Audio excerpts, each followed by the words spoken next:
I got made redundant, which was probably a blessing. Actually, being in a role for a long time can actually make you a bit stagnant. Often people will say to me, "Oh my God, don't you miss being a designer?" And I'll say, "I think I was a designer 10% of the time. If I don't win anyone with my talent, I'm going to win them with my personality."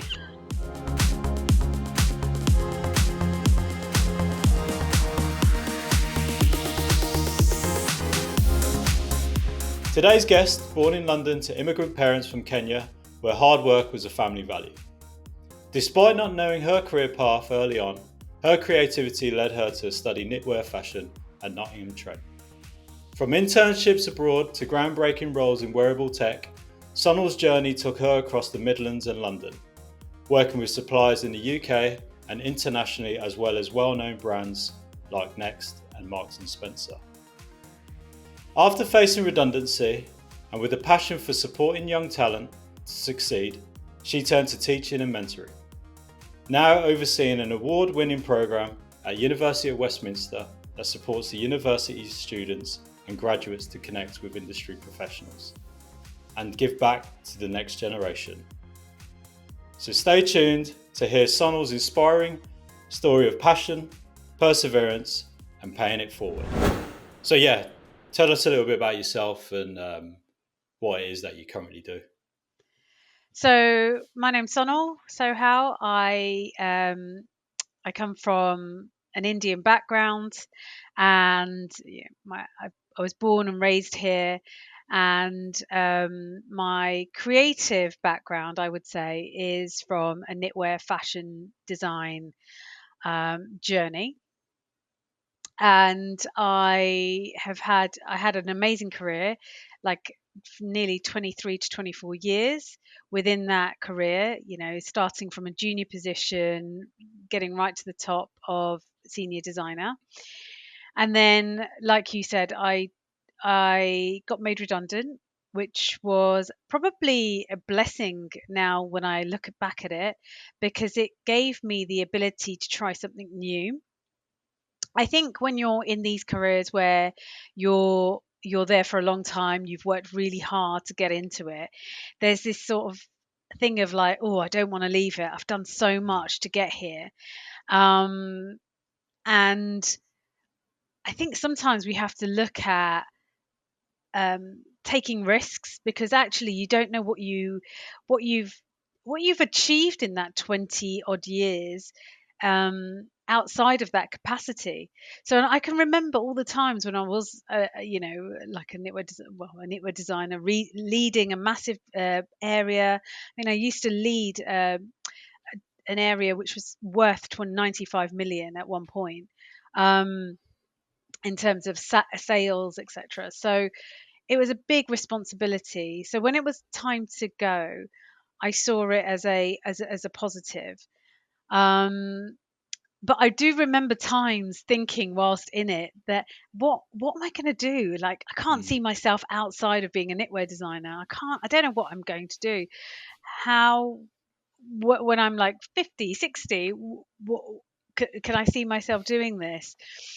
So I think I made a very conscious decision at that time. The redundancy came, and I thought, okay, I'm going to embrace this, because this is an opportunity to try something new.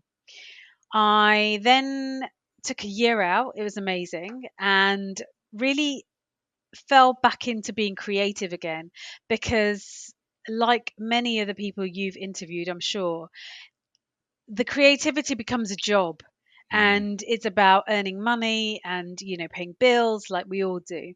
And there are parts where you kind of can fall out of love with the the humdrum, I've got to keep going, the cycle. So I think I had to fall back in love with design, and I had that year off, and actually it was a great year off, because I realized I loved working with people, especially young people, which Mm. then led me to teaching. And that's where we obviously met James, within our teaching roles. And it also allowed me to do some training as well. So teaching within a professional space. Um, and then I realized, oh my God, I love seeing these young people kind of get inspired, kind of be aware. But there was something where I felt like not all I was ready to kind of be a teacher. I don't know if teaching fell in love with me or I didn't fall in love with teaching, but I could see I wanted to work with young people. So then that led me onto um, getting a role at the University of Westminster, where I have been there for 4 years. And now I oversee an award winning mentoring program, which comes under the University of Westminster Future Ready Mentoring Program. So it's a big university wide program where we match students and graduates uh, with professionals in the industry. And it's been going for about 14 years, and it's one of like the leading, I mean, I didn't know this when I joined, but it's one of the leading mentoring programs within a UK university. And like alone just for the university, like last year we supported nearly 2,470 mentoring relationships, so under that whole program. And we made sure that students got mentored for over 4,000 hours, which sounds like wow, 4,000 hours. But if you can think about it, like there's such precious moments, Mm. because that student is getting an hour of that professional's time, where after leaving university and after the sort of graduate's time we have, they would have to go and pay for that, or they'd have to go and find that person Mm. themselves. Whereas we've got this whole system set up where we can have match them up. So yeah, that in a nutshell is where I was and where I am now. And and when I reflect back on that person, that Sonal, the knitwear designer, sitting within that space, I feel very fortunate I took that attitude of, I'm being made redundant, this is a chance to try something Mm. new, rather than, Oh no, oh, what am I going to do? right. Yeah, yeah. Yeah, what shall I do? It's like, oh my God, am I going to get a job? And, one thing I learned when I left that role, I think I was a little bit jaded by, and I think when I've talked to some of my peers of, oh, I've been in this role for 10 plus years, I'm sure I'll get a job. Mm. And, like most creatives, actually being in a role for a long time can actually make you a bit stagnant. So Yeah. it's really hard to get, um you kind of become a bit institutionalized, and you kind of get pigeonholed into one Mm. space. And so even in that, once I did that year out, took that year off, I started freelancing in design, like a little bit of design, a little bit of teaching. I was doing lots of things, and it was so much fun. Like I was trying so many different things. And the freelancing, I didn't I didn't enjoy, because I think I just got used to being in a stable role. And I Yeah. like being, I'm not ashamed to say it. I liked being in a stable role. I liked knowing that Yeah. I was going to get paid, It's like you that know. routine, isn't it? Like, yeah, you know what's the certainties of stuff. Yeah, Yeah. exactly. But I think it was nice to have the few years before I fell into this role, um, to have those couple of years of just Mm. trying different things, because it one thing freelancing does is push you, and you've got Yeah. to have that inner drive. It's almost like running your own business Yeah. Yeah. of, I've got to get paid. I've got to earn money. I've got to, how am I going to Yeah. eat? Yeah. Yeah. So it was doing that. So I think, yeah, yeah, that's that sort of. I always call that my squiggly section, where I just didn't know where I was going, but I was Yeah. just Yeah. enjoying the No, ride. no, it's good. I think, yeah, it's that's quite a nice overview of your kind of working career and how you went from the creative industry and how you're kind of, yeah, because of your situation, you then slowly moving to where you are now. And actually, it's quite funny that you talk about you're utilizing different skills from previous industries and stuff like that. There's a book that I read recently. It's called Range. It's by David Epstein, and that's Mm, about utilizing skills. So you're not working in one specialized area where your skill set is so focused, but mm, you're utilizing different job roles and experiences where you become a much more well-rounded individual. mm, And it's like that saying, is it jack of all trades, master of none? But there's mm. actually another bit of that sentence that not many people say. So it's like jack of all trades, master of none is oftentimes better than a master of one. Yeah. That's what the actual saying is, and I suppose your brief intro to your working life kind of mimics that, where Mm. where you've got a range of skills. Would you agree with that? I would. And I think one of the things when I reflect back onto my role as a designer, often people will say to me, "Oh my God, don't you miss being a designer?" And I'll say, I think I was a designer 10% of the time of that Mm. entire role, because actually I was a negotiator. I communicated, I was very good with working with international suppliers. Yeah, So I was really good at like engaging with them. So all of those sort of business skills and transferable skills I was doing, but I just didn't recognize them yeah, because yeah, I'd pigeonhole myself as yeah. the Sonal, the knitwear designer. That's what It's I'm good not at. until you leave you realise actually I had Yeah, a lot of these individual yeah, skills already there. But exactly.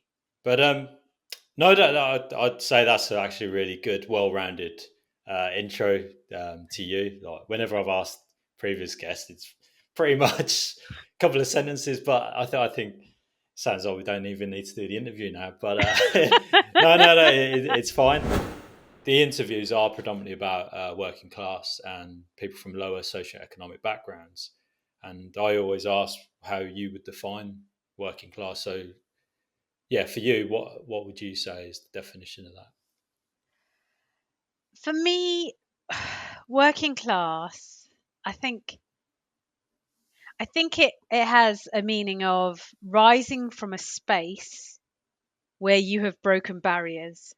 Hmm. So working class, I know in its original term, from, let's keep it like, I'll keep it basic, but less Yeah, money to more money. yeah, But working class could also mean, for me and my ancestors or my predecessors, my family, coming from a space where they had nothing yeah, and surviving.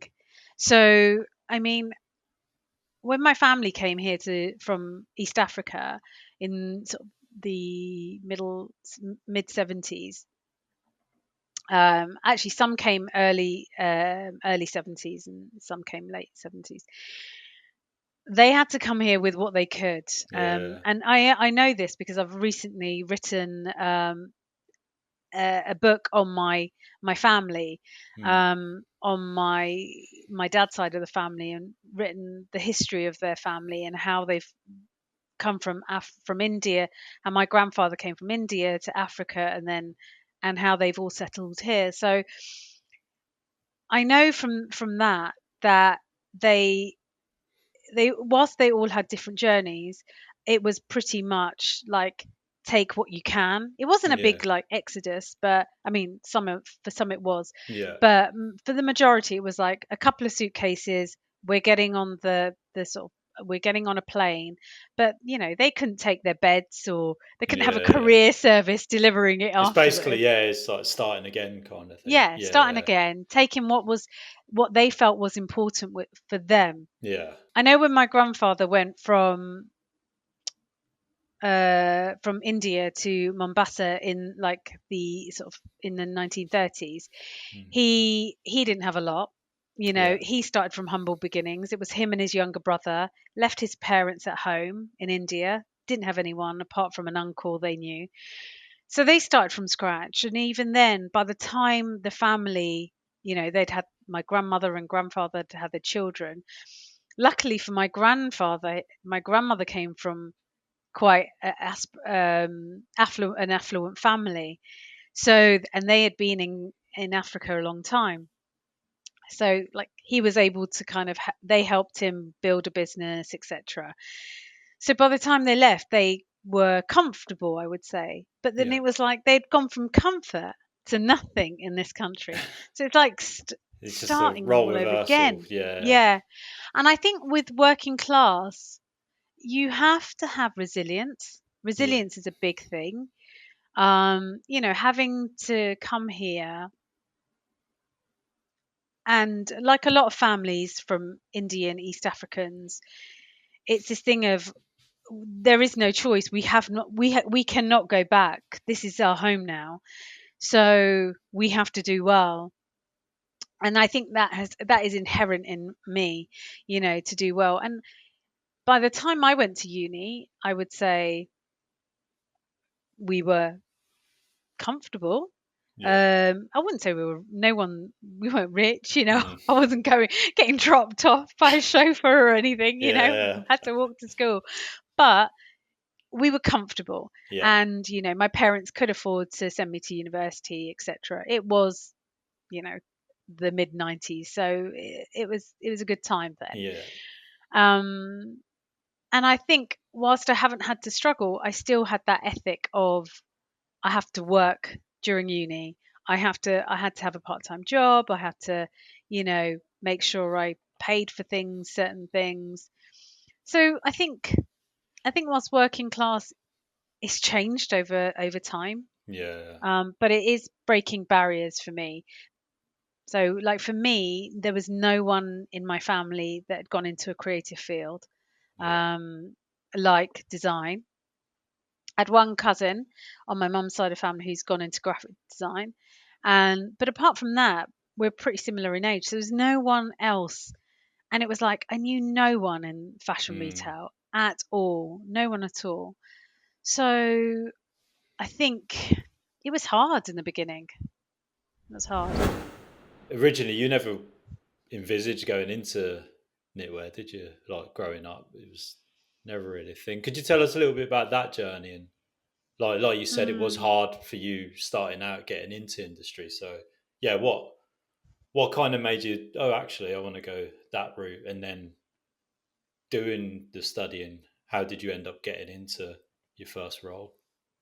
I think I think I quickly learned at school I wasn't academic. I was Yeah, creative, like a lot of creatives. yeah, Or you just naturally find that easier to pass exams. So, yeah. like anything, I'm sure James. Like, you just go with, oh, I'm doing really well at Yeah, this. I'm just going to stick make with this it. the Yeah. focus. Yeah, exactly. And then I genuinely didn't know what I wanted to do. I knew I wanted to go into an arty field. So it Mm, wasn't until my foundation year that I started. The fact, if people don't know about foundation, but you do lots of different areas and subjects in terms of being creative, and I really enjoyed surface design. So I did my foundation year, loved surface design, thought, right, this is what I'm going to do. I want to be a print designer or some sort of textured surface mm, designer, something like that. Anyway, and we went with my parents, first immigrant parents, taking their mm, daughter to open day at university, super yeah. proud, really excited. And when I look back, they didn't have a clue, and neither did I. I was just like, oh, I was almost leading them. Whereas I know Yeah. now parents are very involved and all of Yeah. that. But they were just very much happy to support me and just Mm, say, right, this is what you want to do. And so we went to Nottingham Trent, and there was queues for like textile design, knitwear design, and the text. And I don't know, maybe this is fate. I don't know what it was, but there was a queue for the textile design. It was another it was really long. So I thought, okay, let me go and have a look at the knitwear fashion design course at Trent. And we looked around, and I was blown away by the machine. I think I must just be blown away by the big yeah. machinery that we had and everything. And I I was like, this is amazing. Like you can make I, you can make like garments through a piece of yarn. And I'd done knitwear on my foundation course, but I didn't enjoy it. It's weird. Oh, okay. But it was a really small couple of weeks, and Yeah. then but when I saw the power machines and the bigger machines, I thought, this could be interesting. Spoke to a few people and learned that that course actually had a sandwich. It was a year out placement, Yeah. and that I think swung it for me because, like any good child of an immigrant, you want to see that there's a job at the end. Yeah, yeah, yeah, You yeah. know, You want the guarantee, didn't you? Yeah. you want a Yeah. guarantee, and I think I was just like, right, well, there's a placement here. They've got connections. The textile course is only 3 years. This is Mm. just making sense to me. And then, yeah, I went applied for the knitwear course. I got an unconditional offer, and yeah, and then I started at Nottingham Trent, and it was a success all the way. Yeah, There yeah. was not a moment I think I ever thought I'm not going to succeed in this. I had a good circle of friends, which, like I don't know, there is this perception in creatives like, oh, everyone doesn't, everyone's, um, doesn't want anyone else to do well. Yeah, But, yeah. All in it for themselves kind of thing. yeah, in it for Yeah, yeah, themselves, yeah. especially in fashion. Yeah. But knitwear was a different crowd, and everyone, like, Just anyone helping would each help other each out. other. Yeah, It was yeah. about uplifting people, and the friends that I was friends with on the course, I'm still friends with today. Yeah. That's good. We have uplifted each other throughout our careers and of our time together. So yeah, it was a good decision I made. So that's kind of become like your network now. Well, because that's always the thing with creative field. It's kind of getting that initial break, and I suppose because you're such a close knit group, pardon the pun, Yeah. but it's like you all want to help each other out. You want to strive the best for each other. So when your friend sees an opportunity, they let each other know, and I suppose you've got a collective goal then, because I know sometimes for those wanting to break into creative careers, it can be quite difficult trying to find that first contact, that Mm, first foot in the door. But if you're mm. all helping each other out, then it doesn't become so hard for yourself. Is that something you would agree with? Yeah, I agree with you in a lot of ways. I mean, I think I think when I graduated, it was 2001, Mm. and things like Facebook, Instagram, no way were there. I think Yeah. Facebook hadn't. I don't know if it started or not. Um, and actually, I think we were really ignorant, Mm. because we didn't actually know what anyone was doing. I Yeah. didn't know all the. I mean, we would chat, but there was no what's like. I know I sound like you come from olden times, but Well, it's it's different it was times. a Yeah. different time, and you were Yeah. Yeah. just like, right, I've just got to get a job and somehow get a job and Yeah. do it. And I remember thinking, God, I wish there was a just a fashion like space where we could like Like a go to forum kind of someone, thing. yeah, Yeah. Yeah. forum or something. But I don't remember there was this thing called the Little Black Book, in this fashion I textile think I've retail world. yeah. I think there's a few of those kind of things in other creative fields. Yeah. Yeah, and I think that's what there was, but how updated that was, and how Mm. it was printed and you had to buy Yeah. it, etc. So yeah, I mean, yeah, it was it was a journey. I mean, I think I just applied and applied and applied. And I think if you asked me if I thought any did I think was there ever a point did I ever think that I wouldn't ever succeed, or would I ever get an entry into like the industry? Mm. Honestly, no. I never thought that. I believed I literally was as Yeah. good as anyone else. I I don't know where this confidence came from, because if you knew me back then, I wasn't internally, I wasn't confident, but Yeah. I was like, I'm going to do well. I don't care. I'm going to do well. I'm going to get to the top. And I think I just had this inner desire to be successful. That's what it was. Do you think And I that? knit. I was going to say, do you think that strives back to your parents' perseverance and resilience coming over to Yeah. this country, and you're seeing that growing up? So you're like, if they can do it, why Yeah. can't I? Is that kind of I think what it you're is. I thinking? mean, Yeah. you don't really pay attention to it when you're Mm, younger. You just see that as normal life. yeah. But it's when you reflect back. Yeah. And I think at the time, I never stopped to think about things like, oh, I'm Indian. Am I going to Yeah. get a role? I'm a woman. I So didn't that think never about. crossed your mind at any point. You're always Never, like, ever, ever. I just thought I am as good as anyone next to yeah. me. You know, they like me, they like me. And I've always had this power with personality. Mm. And, if I don't win anyone with my talent, I'm going to win them with my personality. Well, I suppose that's the thing, especially in like creative fields. Ultimately, a lot of it is teamwork and you're working collaboratively. So at the end of the day, you want to make sure you're working with someone that you get along well with. And Yeah. if you have the personality like you have, then people will want to work with you.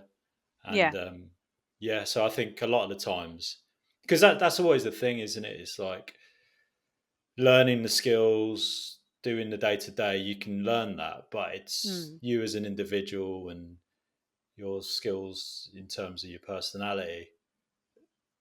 Everyone's going to be different. So I think mm, learning a skill set in terms of the technical side, anyone can do that. But mm. because you had that perseverance and utilizing your personality and kind of breaking down the doors, kind of thing. Yeah. And I think again, it comes down to I didn't know I had it, Hmm. if that makes sense. It's a thing that I've got to know me as I've grown in this Yeah, yeah, career. Um, and I think things like social media, LinkedIn, all of that, I guess, like, you're looking at people and how they are, but yeah, back then you weren't looking at anyone. You were just looking at yourself yeah. and those around you. So you decide how are you going to be, or do you want to mimic someone? Mm, You It was a lot of on the job training, and that includes growing your personality. yeah, Um, and I remember thinking I had some not great managers, and I definitely knew straight away I do not want to be like them, but I want to be like that person. yeah, yeah, So it's yeah. all of that is sort of it's growing. So it's kind of just like a natural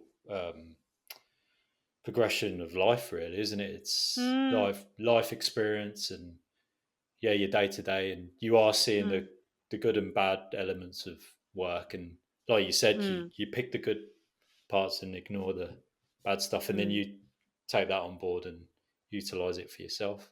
mm. So yeah, I think the other thing is there are a lot of ways to get a job now. mm, Um, and I think back then, I don't know how it was for you, but for me, there was a magazine called, well, it's still around, Drapers. It's less of a magazine and probably more an online online, yeah, portal. But literally, you'd sign up to, you had that subscription, you got that on a weekly basis, or was it every other week? And you looked at the back, and I remember that first year of finishing my degree in that first 3 months, mm. I literally would write, I think, to every company that was on the back, whether they were advertising a knitwear job or not. Well, I you was got just to take like, the chance, didn't you? Yeah, you've got to take the yeah, chances, exactly. And I remember thinking, oh my god, am I ever going to get a job? Just write, and I was writing, typing, and yeah. posting those CVs and stuff like that. It was painful, No, painful no, journeys. no. I know. I've been there. It's completely it's different time now, in it. So Yeah, because I, I yeah, I remember I was in my final year at uni, just about to like finish for the year, and I remember it kind of dawned on me. I was like, oh shit, I'm going to be finishing uni now. I need to find a job. yeah. And like, I had the internet, so you'd have these websites, but then I'd also, I'm going to sound really old here, but I'd also look in the yellow pages because yellow pages still exist. And Do you but know? but but this is the thing: is like, because there's no kind of formal way of telling you you must be looking in these avenues if you want to get work. I was just kind of thinking a bit outside the box and was like, oh, just have a look in yellow pages, see if companies are actually in there. Hmm. But yeah, so there would be, but there'd be like low level, like independent companies. But that's the thing. Like you said, you look for the roles out there and you just apply. You just Hmm. apply for them. Yeah. So No. because your course was the placement, yeah, the sandwich, would you say that helped you massively as well then? Yeah, yeah. So my first placement, I had two placements. Hmm. My first one, I was very fortunate to get a place at Abercrombie and Fitch in Ohio. I appreciate that it's in the news with lots of negative like news around it right Yeah. now. Um, but I think I ticked a diversity box for them as Oh, well. okay. Yeah. Um, and I don't know if I got that role based on my Merit. knowledge Yeah. or my look, and I'll never know. Yeah. And um, but when I look back at it, when I look reflect back on my time there, there was it. The majority were people there were white and blonde. There was not as many of a non-white blonde, maybe brown hair Yeah. background. And but again, it's weird. I never thought about it. I only think about it now because there's so much I suppose that, information out yeah, there. there's more emphasis on it now as well. So it's But kind of, never. yeah. I mean, if I thought, God, that's why they employed me, I probably wouldn't have gone. I just thought, well, that's it. They think I'm the Yeah. bee's knees, along with my other friends who got the placements as well. Yeah. We're the best. We're off to Abercrombie. Yeah. Obviously, everyone was good, and wherever they went. So that was my first breakthrough, I guess, within that internship, and it really did help. It Yeah. really opened my eyes up to what the real world was like. Yeah. It wasn't a lovely design studio. It was fast paced. It was, you're having to think on your feet a Did it lot. ever deter you from wanting to pursue a fashion career, or you were like, no, this is what I want to do? It No, it didn't, but it made me decide I didn't want to work in the US. I actually wanted to work for British brands. I know Oh, it's okay. weird, and I know my friends, my very good friend went and worked for them afterwards, Yeah. full time. But I think it just gave me the knowledge of, actually, I don't think I want to work in the US environment, um, because I felt like the way of thinking, the way of working in the British space Yeah. was more aligned to what I wanted to do. But again, that sort of reflection happened once I finished my degree. I didn't know. I went into did my internship, enjoyed it, and came Yeah. back. And their second internship was very left wing, Mm. and I went and worked for a company called Philips Electronics, like Yeah. everyone knows. But at that time, they were doing some real radical, some amazing stuff, Yeah. led by an amazing person called Philippa Wagner, who is a forefront in what she does in terms of forecasting. And at the time, she was leading um, this project with Philips Electronics, and Mm. I was very fortunate to go and work with her. And we were making a sports bra with embedded batteries, like pacemaker and Yeah. heart So reader and lots of things like, but real experimental work. So really different to what I was doing at Abercrombie. yeah. So it gave me real an insight of what I could be doing. And I think Mm. that was my first opportunity of saying, like, you don't always have to just go down a knitwear, like Yeah, yeah, a basic design route. There are other avenues for you to go down. yeah, um that was a really good experience. Like, we I got to write a pattern. I got to we were on the TV, and it was all really yeah, exciting at the time, because it was the age of, like, where tech was changing. yeah. So it was good. That's good. So you do your studies, you do Mm, your internships, and then you break into industry. And how long? Because you've worked across various um, companies and stuff. mm. Was it not until you got made redundant you were like, actually, this is the point. Maybe I will try something different. Yeah, Yeah. it wasn't until I got made redundant. Was there ever a point prior to the redundancy you thought, oh, maybe I could try this, or was it because you were made redundant where this is where I need to No, focus I on? couldn't see myself. I think I'd got to where I wanted to get to at that. Yeah. When redundancy happened, I'd got to where I wanted to get to, and I had traveled so much. Mm. I'd been very fortunate Yeah. in my career, and I look back at it with a lot of love and a lot of learning. Mm.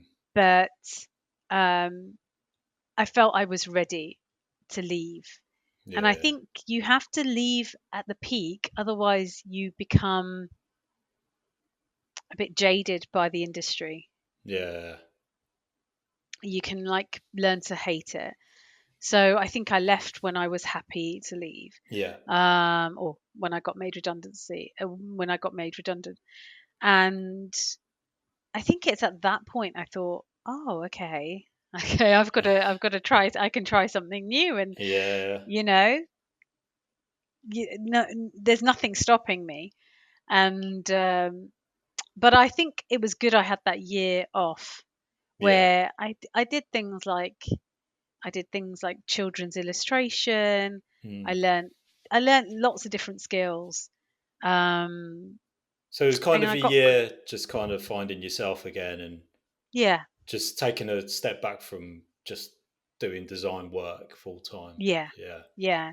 Because if you think, like, in the retail world, you're working on the future collections, Yeah. you're working on the current collections, and you're also looking back at what has sold in store Yeah. right now.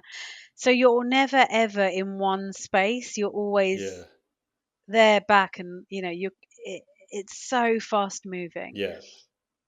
So yeah, I think it was a time to just stop and see where I wanted to go.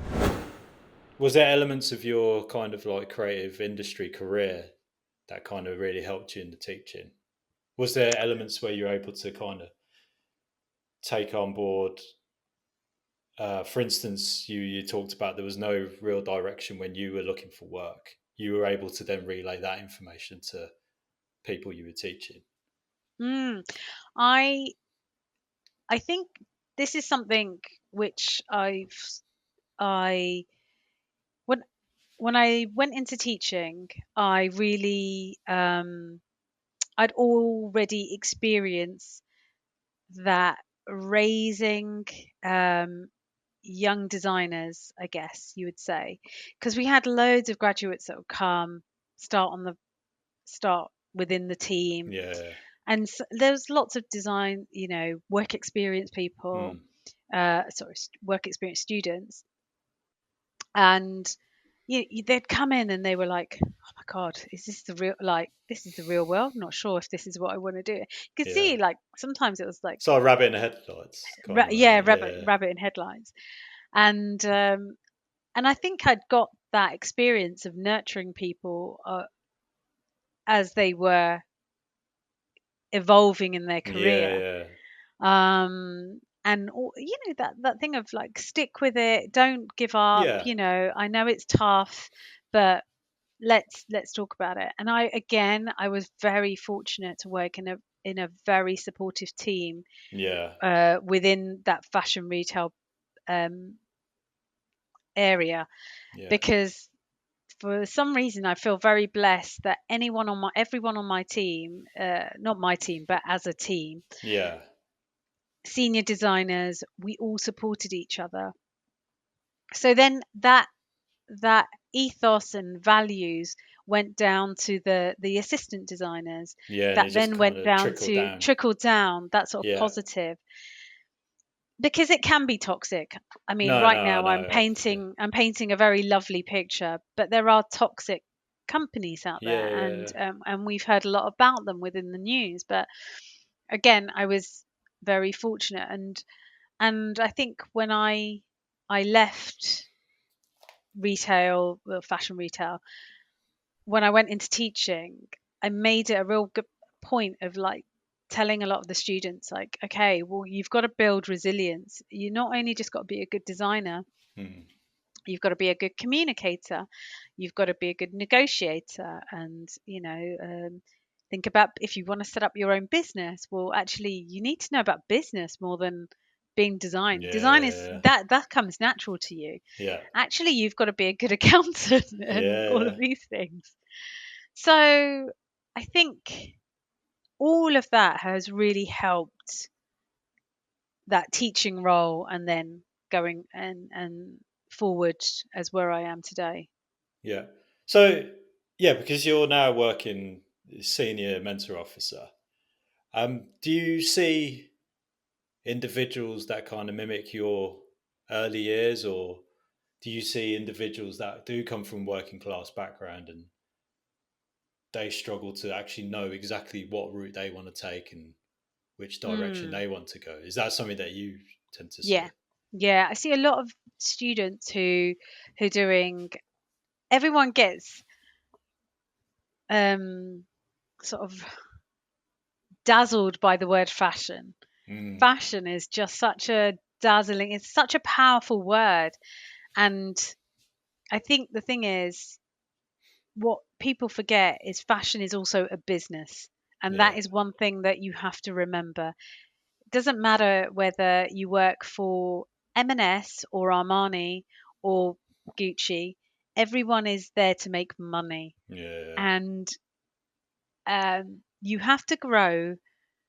I, I see people come in, and the first thing I'll say is, uh, you know, like, do you really want to go down this road? Yeah. That you're doing a fashion business management course. Okay, you want to work in fashion, but what area of fashion do you want to work in? Like, is it Mm, actually buying, marketing, um or do you want to, whatever it might be that they choose. So I think it's having it, actually, it's having the one thing I tell any person coming into the industry: it's either grow leather skin or rubber skin, because it's a very, very dog eat dog world in yeah. that industry.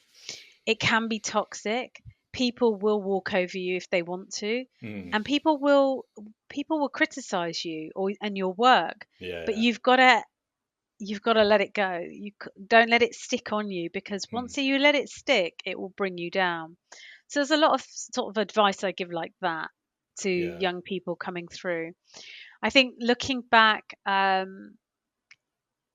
there's been like some young younger Indian designers who've come through. I Mm, remember, and trying to supporting them, and I've seen them do well.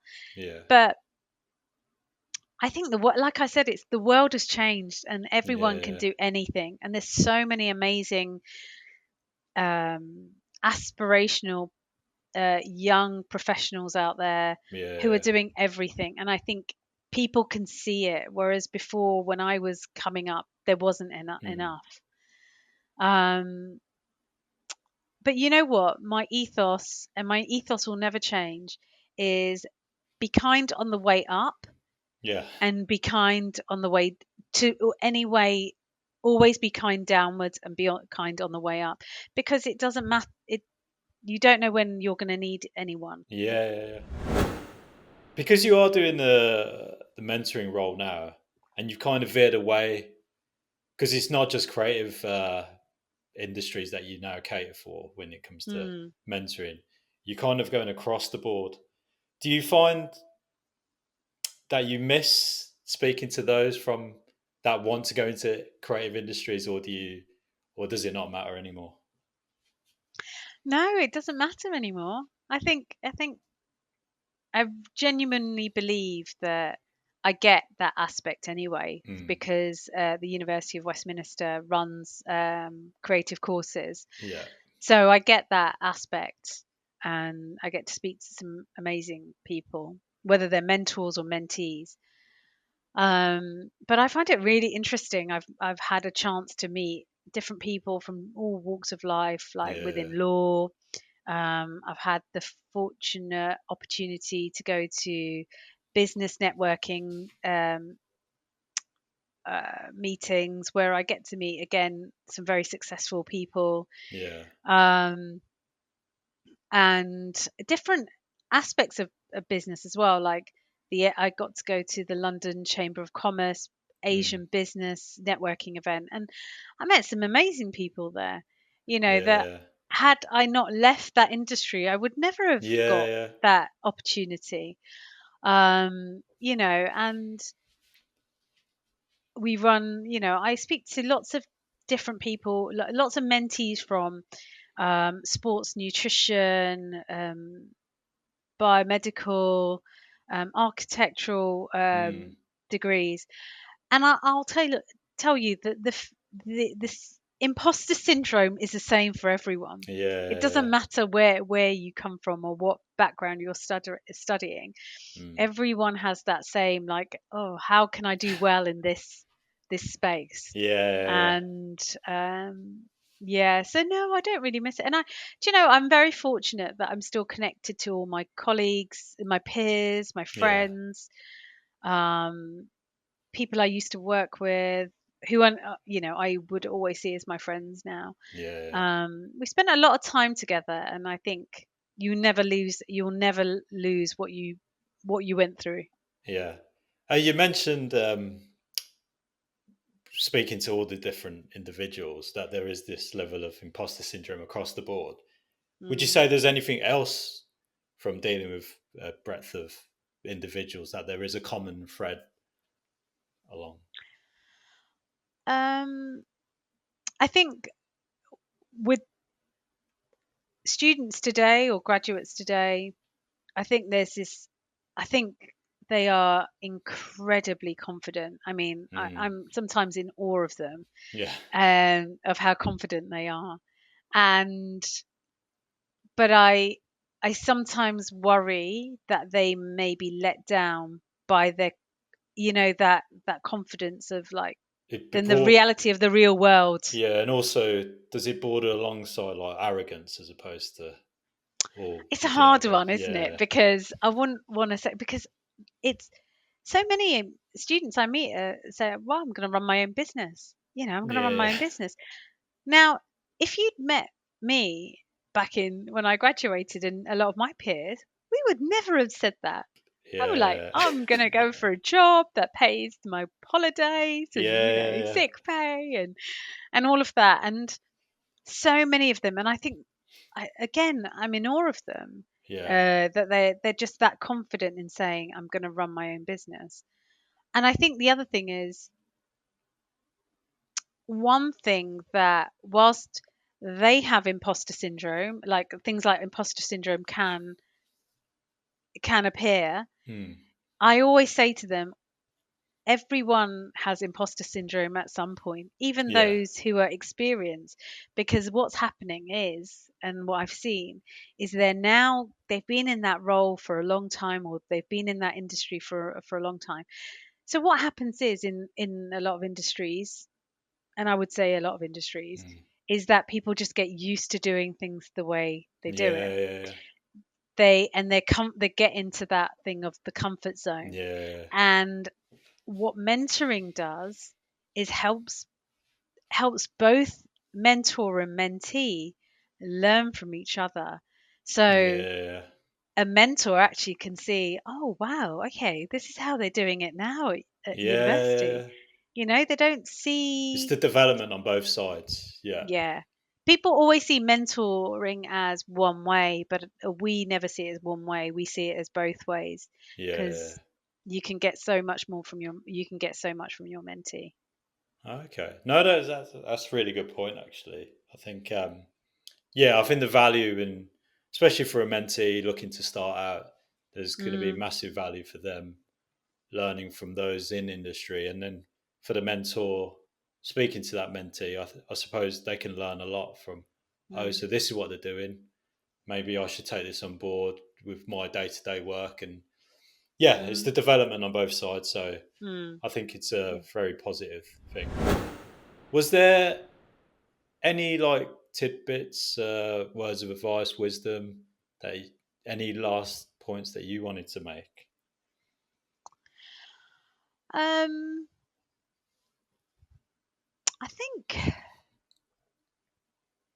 I think there is always this thing about, in creative, especially industries, is like, it's not what you know, it's sort of who you know. Yeah, That's yeah. always been It's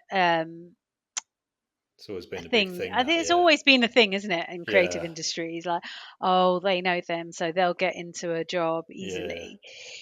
And I think on most cases it does help to know Mm. people. But I would say that I am a true product of it's what I knew, because I didn't know Yeah, anyone. And I think that's a case of a lot of my peers, like yourself, James. yeah. Mm. It was what we knew, and sort of the hard work and drive we put um in that eagerness to succeed. Yeah, yeah. And I think it's also your values as well that help you drive you. Yeah. So I think it's good to understand what your values are as an individual, and I think your values will change. I mean, Yeah. as you progress and as you get more experience. Um, so for me now, like, my values are making sure that I get to support people who are going into an industry, Mm. which is why mentoring has always uh, clearly been an important part of my sort of mission. Even when Yeah. I was working within fashion, I think that was Yeah, you've really always kind of had important. elements of doing that regardless of the title of that. Yeah. Yeah, exactly. And maybe I manifested this position, even though I never knew I'd Yeah. come into it. But maybe it was manifesting it on the side. But I think it's also really important, like, to say to those who are starting off, is like, really appreciate the people that support you along the way, Mm. because um I think I'm really lucky that I'm still friends with the people that supported me in my first Yeah, role. yeah. Like, I think there's a lady called Suzanne Harris, and it was in my role at BHM as a supplier, and she was brilliant. She just showed me the ropes. She was really patient, and Yeah, yeah. we're still friends today. Um, and I think it's knowing, just because you know so much, even as someone who's an experienced person, because that doesn't mean that the person coming up is going to not take they just want to learn from you. Mm. They're not there trying to take your job, or Yeah, you know and and and it's important to give, yeah. because I tell you now, I get asked from certain, like, there's one person called Emma, who we worked together. Emma McClelland, her name is, and she runs an amazing knitwear company called Knits to London Mm. in East London. And she will always say to me, "Oh, Sonal, can you come and work for me? And I'm Yeah. like, oh, I live in West London, you're in East London, it's not going to work. But Yeah.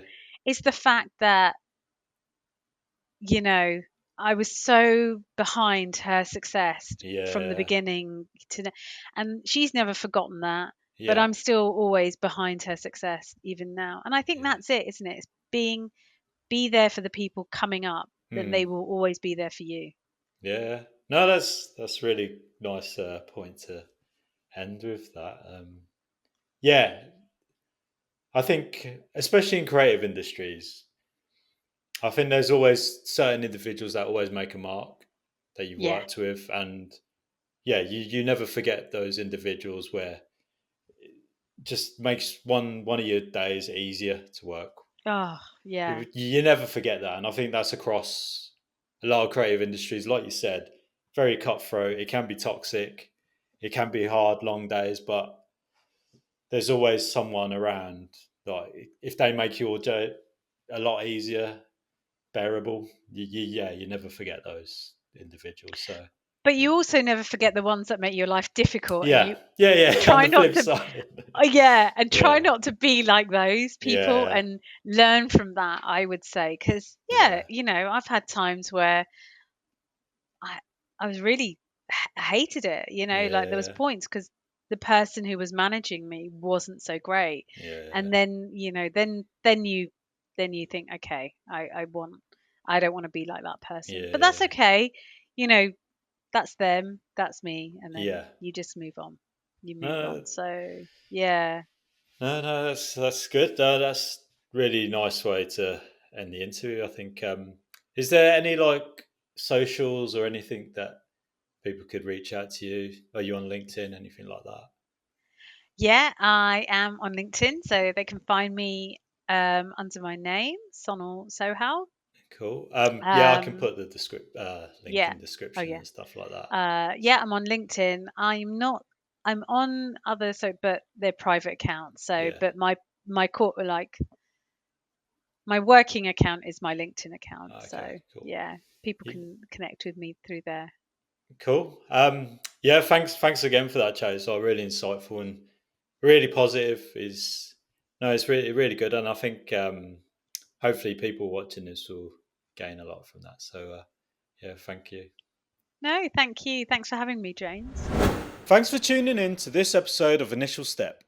If you resonate with the stories we share and have a similar background you'd like to talk about, we'd love to hear from you. Get in touch and maybe you'll be featured in an upcoming episode. And don't forget to like, subscribe, and hit the notification bell so you never miss an update. Be sure to check out our previous episodes for more inspiring stories. Until next time, we'll see you on the next one.